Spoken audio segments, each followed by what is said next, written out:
여러분, 그리스도인은 누구일까요? 아마 우리 주변에서 가장 흔하게 듣는 말 중 하나일 텐데요. 그런데 그 진짜 의미에 대해서는 사람마다 생각이 참 다른 것 같아요. 이번 시간에는 그리스도인이 된다는 것이 과연 무엇을 의미하는지 그 핵심을 한번 같이 파헤쳐 보겠습니다. 혹시 착하게 사는 사람이나 어릴 때부터 교회를 다닌 사람 같은 걸 떠올리셨나요? 맞아요. 실제로 많은 분들이 그렇게 생각하죠. 그런데 과연 그게 전부일까요? 사실 진짜 대답은요, 우리가 흔히 생각하는 것과는 조금 다릅니다. 그 해답은 한 사람의 인생을 그냥 송두리째 뒤바꿔버린 아주 놀라운 이야기 속에 숨어 있거든요. 자, 그럼 먼저 이 질문에 대해서 사람들이 보통 어떤 다양한 대답들을 하는지부터 한번 살펴볼까요? 아마 이 중에 여러분이 생각했던 답도 있을 거예요. 여기 세 쌍의 부부가 있다고 한번 상상해 보세요. 첫 번째는 신실한 부부. 이분들은 예수님이 구원자이자 주님이라고 딱 고백해요. 두 번째는 당연한 부부. 늘 교회 다녔고 착하게 살려고 노력한다고 말하죠. 마지막은 교인 부부. 그냥 교족 옮기러 왔다면서 행정적인 소속감을 더 중요하게 생각하는 것 같네요. 겉으로 보면 다들 교회 다니는 사람들인데 신앙의 핵심을 어디에 두느냐에 따라 이렇게나 다른 겁니다. 이 세 가지 모습 다 어디선가 들어본 것 같지 않으세요? 그런데요, 이 중에서 딱 하나만이 그리스도인이 된다는 것에 진짜 의미를 담고 있어요. 바로 첫 번째, 신실한 부부의 고백이죠. 왜 그럴까요? 지금부터 그 이유를 한번 제대로 파헤쳐 보겠습니다.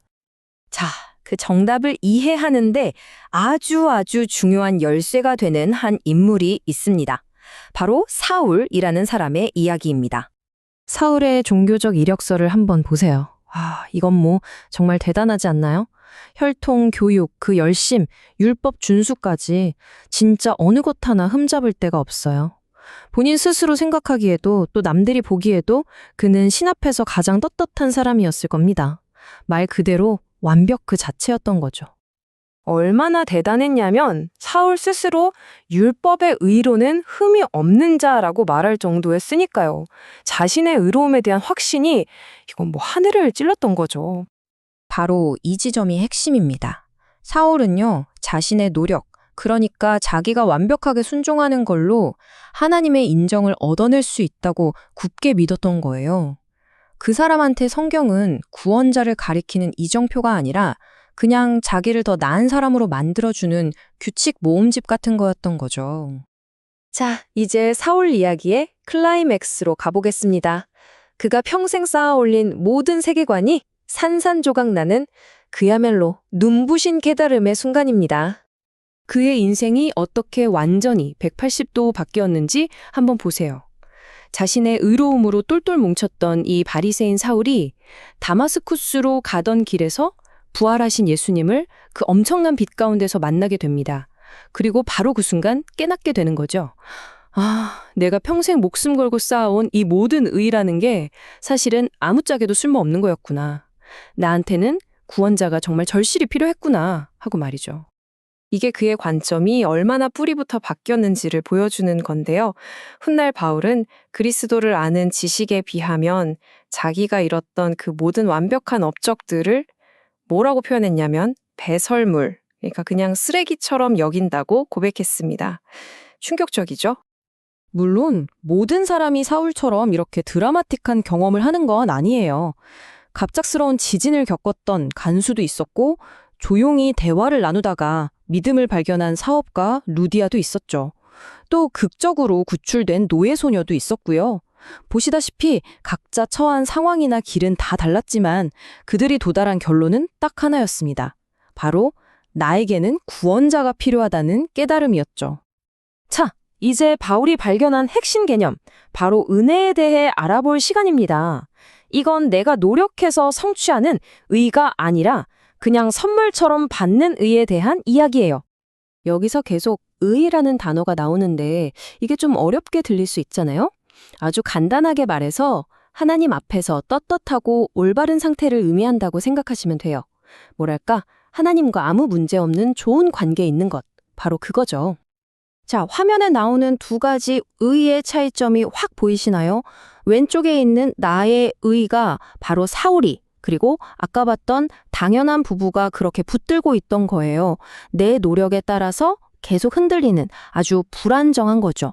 하지만 오른쪽의 그리스도의 의의는 완전히 다릅니다. 이건 나의 노력이 아니라 그분의 완벽함에 기반한 거고요. 내가 그저 믿고 신뢰하기만 하면 값없이 주어지는 선물이라는 거죠. 신학자들은 이걸 위대한 교환이라고 불러요. 정말 놀라운 개념인데 한번 들어보세요. 첫째, 예수님께서 우리를 대신해서 완벽한 삶을 사셨습니다. 우리가 절대로 살아낼 수 없었던 바로 그 삶을요. 둘째, 그분께서 우리의 모든 잘못과 불순종의 대가를 십자가에서 대신 다 치르셨습니다. 우리가 받아야 할 벌을 그분이 대신 받으신 거죠. 그리고 마지막으로 우리가 그분을 믿기만 하면 그분의 그 완벽한 삶의 기록이 마치 내 것인 것처럼 우리에게 선물로 주어집니다. 나의 불완전함은 그분에게로 가고 그분의 완전함은 나에게로 오는, 이게 바로 위대한 교환입니다. 자, 이제 이 이야기를 다시 우리 자신에게로 한번 가져와 볼까요? 여러분의 이야기는 이력서에 대한 건가요? 아니면 구원에 대한 건가요? 그래서 정리하자면 그리스도인의 이야기는요, 내가 하나님을 위해서 얼마나 대단한 업적을 쌓았는지에 대한 이력서가 절대 아닙니다. 그 대신 하나님께서 나를 위해 그리스도 안에서 얼마나 위대한 일을 이루셨는지에 대한 선물 이야기인 거죠. 이것이 바로 그리스도인은 누구인가? 라는 우리 질문에 대한 최종적인 대답입니다. 그렇다면 그리스도인의 핵심 고백은 뭘까요? 바로 이겁니다. 저는 제 힘으로는 충분히 선해질 수 없다는 걸 압니다. 하지만 예수님이 저를 위해 충분히 선하셨던 구원자이심을 믿습니다. 저를 대신한 그분의 삶과 죽음을 신뢰합니다. 이제 그분은 제 삶을 인도하시는 주님이십니다. 이게 바로 처음에 봤던 신실한 부부의 고백이었던 거죠. 마지막으로 이 질문을 여러분께 드리고 싶습니다. 여러분은 지금 여러분의 삶을 여러분 자신의 이력서 위에 쌓고 계신가요? 아니면 그분의 구원 위에 쌓고 계신가요?